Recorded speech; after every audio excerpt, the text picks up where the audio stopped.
Hello, loyal listeners, and I know I have loyal listeners, but as you all know, I am just a guy trying to make the best what if fan fiction on YouTube, and I kind of feel that I have done just that. And after I'm done with this one, I'm gonna make a second one. I already told you about it, but I've kind of believe that I can do my best on that one as well, just like I did this one. And this one is actually about what happened to Carrie and Andrew 5 years later. Well, not just Carrie and Andrew, also other characters like Wayne and his friend Sean and Christine and Billy and Desjardins and Principal Morton and everybody else who was involved. All those who were supposed to die are actually alive. So to be honest, Chris, well, not Chris, Tommy Ross and Steve Montgomery are alive in this one. But I'm pretty sure you'd rather hear the story speak for itself than just listen to me. So by all means, let's go ahead and do this.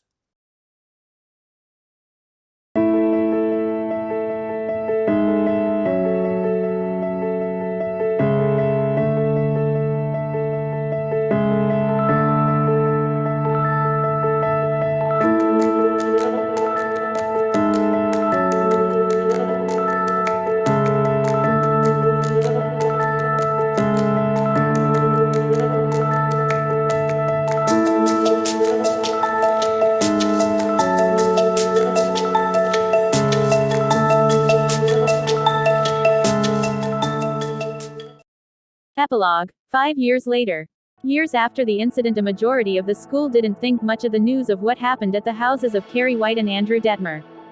But Miss Desjardins and Principal Morton learned more to be aware of their students and how to interact with them, because you never know what's going on at home or inside their heads, especially when it comes to young adults. Miss Desjardins received a DVD of her two favorite students, and they not only said thank you for being the best mother figure they've ever known, but they've also told the truth about what happened to them when they were at home dealing with their abusive parents. Thus this reason is why Miss Desjardins tries to be more observant, aware, and understanding of her students. But as far as the others involved in the story, Wayne was now an Uber driver and living a mediocre life. By no means is he living happily or successfully, but it's a livable life, and he learned a personal lesson about being a bully and trying to be a better person by getting to know the people he's been driving around. He's even got a 4-star rating. Sean Taylor, one of Wayne's friends in high school, is just a drunk bum, barely getting by struggling with bills and rent, and keeping a job longer than a week. Both Chris and Billy served a 3-year sentence for conspiring to vandalize Carrie White. They would have gotten away with it if their friends didn't rat them out. When they got out, they tracked down and killed all of the people who sold them out to the police. The twin girls Nikki and Lizzie were stabbed to death, Tina was burned alive, Jackie was hit by an 18-wheeler truck, and Heather was electrocuted in her bathtub. Then after they got their revenge, they decided to live a life of crime Bonnie and Clyde style. They went around robbing banks and stores and even killed a couple of people along the way. But unfortunately, Billy felt like it all came to an end when Christine told him she was pregnant. Needless to say, Billy was shocked. But he decided when Chris is asleep, he would just leave a note and sneak away at night. On that next morning, Christine woke up to find that Billy wasn't there, and when she looked at the note on the nightstand, all it said was, "Sorry babe, but a baby was never part of the plan, and your pregnant belly would just slow me down." Christine held a hand to her mouth and her eyes began welling up with tears. She practically devoted her life to him, but he just considered her disposable when it was less convenient for him. Chris was always so spoiled that she never felt heartbreak like this before. But she got an abortion and tried to track him down. But when she found him, he still wanted nothing to do with her. Still too prideful and narcissistic to accept that, she refuses to let Billy leave her, cause she practically dedicated her life to him. She killed her own baby just to be with him, but he says that he doesn't want her anymore because he's tired of splitting the money with someone who's as spoiled and narcissistic as her. She refuses to let him just walk out on her, but that just infuriated him more and led him to kill her, but she had no idea she was being followed and recorded. They confessed to everything they've ever done, including killing their old friends and some other crimes along the way. So Billy Nolan will be doing some time in prison for a long time. Steve Montgomery was in a loving, healthy relationship with Samantha for a while, but things practically got better for their relationship when Steve told and showed her that he had telekinesis and told her everything else. Not only was she not upset about it, but she smiled, kissed him, and said that he might be the best boyfriend ever. Though they never got married, they practically flew around the world together, visiting other countries, taking vacations in the most exclusive places, and even though they are not married, they even had kids, 2 boys and a girl, and decided to settle down in Los Angeles and became loving, responsible parents. Casey and Matt more or less did the same things as Steve and Samantha, but when they decided to settle down in Sequoia, Oklahoma, they got married and had 2 kids, a boy and a girl. Casey got a job as a camera operator, and Matt subtly used his powers to help build sustainable housing for the poor. And last but not least, Carrie White and Andrew Detmer flew around the world together. They've always tried to help as many people as they could along the way, as if they were secret heroes from the shadows, but they always had time for each other. They had their own private wedding, and they even had kids that also had telekinesis. Though no one ever came to their wedding, they both felt that as long as they had each other, that was all they needed. They also flew around the world and taught their kids about everything they knew. Like Carrie, they were fast learners, and like Andrew, they were quite mischievous with their powers, but Carrie and Andrew were always there to keep them in check. They wouldn't want the same accident when they were teenagers to happen to their kids.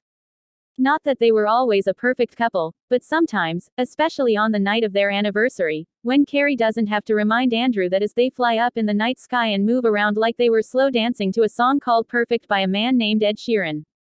They both loved that song so much, they sometimes fall asleep to it. It reminded them that there really is someone for everyone, considering how lucky they were to find each other, and no matter what their imperfections are to the rest of the world, they'll always be perfect to each other. They even found another version of the song, but it was sung by a guy named Leroy Sanchez, and they both loved it, even more so than the original song. Even as they were slow dancing, their kids were also listening to the new version of that song and liked it just as much as Carrie and Andrew. But when Andrew noticed them, that's when he got an idea. With Matt and Casey, 1 week later. When Matt got home, he was welcomed home with a kiss by his lovely wife Casey, and a little girl tackled his leg in a hug. "Hey, don't run into my leg too hard, you might break it someday," Matt said to his daughter. Then a little boy runs over, and considering he's bigger than his sister, he hugs his father's whole leg. "Hey big guy, thanks for not tackling my leg this time, that leg is a little sore from the last time you did," Matt said, ruffling his son's hair. "Oh Matt, a package came for you today, it doesn't have a return address but it's just a DVD with a letter attached to it," Casey said. "Humph. Where is it now?" Matt asked, looking around for a package. "I put it in our room on top of the dresser," Casey answered casually. When Matt got into his room, he saw the big yellow envelope almost immediately. There wasn't a return address on it, it didn't even say who or where it was from. Matt was somewhat scared and cautious of this, so he shuts the door behind him and opened the yellow envelope. Then a DVD plus R disc slipped out, and what was written on it just said, "To Cousin Matt." Matt found himself brightening up a bit. "Wait, does this mean Andrew's okay?" Matt asked himself enthusiastically. Then he immediately called Casey into the room and showed her the disc, and she got excited as well. "Oh my God, he's alive. Did you watch it yet?" Casey asked. "No, not yet. I wanted to show this to you, then I wanted us to watch it together," he said. Then when they got to their living room, they immediately turned their TV on, popped the DVD-R in the DVD player, and it all began from there. The video is playing. A scene opens up fading out of black, and Carrie was smiling and giggling while wearing a black zip-up hoodie and a dark tan toboggan. Then Andrew stood next to her, laughing and smiling alongside her. Andrew kissed her cheek enthusiastically. Then Carrie turned her head to give Andrew a full-on kiss. Then, they held each other in a waltz-like position, and as they were dancing, they slowly started to float up from the ground. And they only floated higher and higher. Matt and Casey both smiled and felt happy inside for both Andrew and Carrie. Matt felt so happy and proud to see Andrew look so happy with someone as beautiful as Carrie. He also felt a little bad that he neglected to be there for him the way he should have. He remembered when he invited him to a party, then practically abandoned him there as well, and the only time he wanted anything to do with him was when Casey was talking to him. Casey smiled, seeing the 2 people she pitied most in high school, actually looking happy and more joyful than she had ever seen them. Then a part of herself started feeling bad cause she never took any effort to even bother to say hi to Carrie. Then when she looked up at the screen and saw Andrew laughing and kissing Carrie on the cheek, both her pride and respect for Andrew greatly increased. Andrew Detmer, you are truly a good-hearted guy for making a lonely girl feel loved. Casey thought to herself. Then Andrew was pushing Carrie on a swing and a ginger-haired little boy was in Carrie's lap while Andrew was pushing Carrie on the swing, and a brown-haired little girl was in Andrew's lap as they were sliding down a curly yellow slide. Oh my god, did they have kids together? Casey asked excitedly. Matt smiled proudly and enthusiastically. Yeah, I think so. Matt said. Then there were some scenes where Carrie and Andrew were laughing and kissing as they were floating in the living room. Then the little boy tried to float up with his parents, but fell back down. Matt and Casey were laughing a bit, but Matt was laughing a little longer than Casey, instantly remembering the time when Matt tried to fly with Steve, Andrew, and Carrie. Ha ha ha, didn't you say that when you first learned how to fly, you were just like that? Casey asked Matt. No, I fell more times than that kid, but it's reassuring to know that I'm not the only one who's not good at it the first time. Matt said with a humorous smile. But when the little girl put the camera down and tried herself, she was flying in the air just as gracefully as her parents. Then again, there are prodigies like that little girl that make it look so easy. Matt thought to himself in frustration, but still smiling proudly at his niece. Then to both of their surprises, a little blonde boy walked in and asked what they were doing in a chipper childish tone. Matt paused the video. Aiden, I told you that you should knock first before entering other people's rooms. Casey said to the boy. Sorry, I was just wondering, I just got out of the bathroom when I heard Daddy talking about flying. Aiden said. Oh please, lately you've been acting like you're above all that, admit it, you were just being nosy. Matt said. Okay, maybe a little, but I really did want to see you Daddy. Aiden said looking at the paused frame on Andrew's smiling face. Okay, what is it? I know you want something from me if you were waiting for me this whole time. Matt said to his son. Well, other than a raise on my allowance, 'cause I want to go out with my friends more, I was honestly curious about the movie you two were watching. Aiden said. Matt and Casey smiled at the kid and Matt said that he'd think about it. Then Casey said that the man whose smiling face they paused on, is actually his uncle. The kid looked fascinated. That's interesting, what's his name? Aiden asked. Oh, his name is Andrew, your Uncle Andrew. Matt said smiling at the TV. Well, would you like to come in and watch with us? Or go back to the living room and watch TV with your sister? Casey asked. The boy shrugged his shoulders and said that he would go back to the living room and watch TV with his sister. His favorite show is on, and he said that he wouldn't want to miss it. As soon as the boy left and shut the door behind him, Casey pressed play and the tape resumed where it was paused at. Both Carrie and Andrew were playfully dancing around, and smiling, and laughing while kissing each other. Matt and Casey were smiling and laughing at some scenes, and while they were dancing around, their little boy was holding each of their legs and while they were spinning round and round they were slowly rising off the ground. Carrie picked up her son and started playfully kissing him on his cheek and he started laughing, and Andrew held onto his daughter's neck and made funny noises while she was laughing as well. Matt and Casey both shed a tear as they were watching. And since Steve got the same DVD as well, and he was watching the same thing and he along with his girlfriend was also shedding tears at the seams but for two different reasons.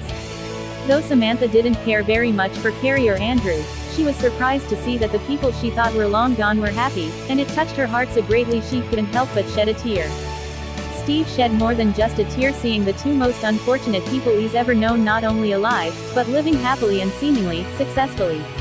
He always felt sorry for them cause a small part of him knew that they were not living happy home lives, or school ones for that matter. He always felt that Carrie and Andrew were two of the best people he's ever known, and to see them get the happiness that they deserved, made him feel happiness and satisfaction inside.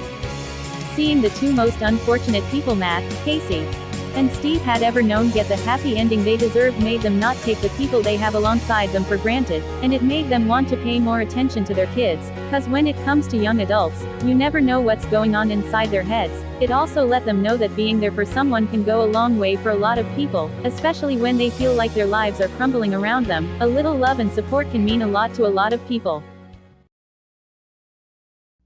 And that officially wraps up this entire series. I would also like to give some special shout outs to my most inspiring channels, what if channels. Masako X, Onokage, otherwise known as the King, Black All Might, and believe it or not, Crazy Amanda. She may not do what ifs, but she kind of inspired me to do this on a dare, really. And also, I would like to thank all the commenters. You guys, I have to thank for help pushing me to do this, and I also apologize to all of you as well, because to be honest, I when I got a job, I kind of got busy and forgot to work on this. So yeah, but since I got you this, I hope you all like it, and I hope you all like the next series I'm going to do after this. So I'm going to thank you all, and for now, goodbye.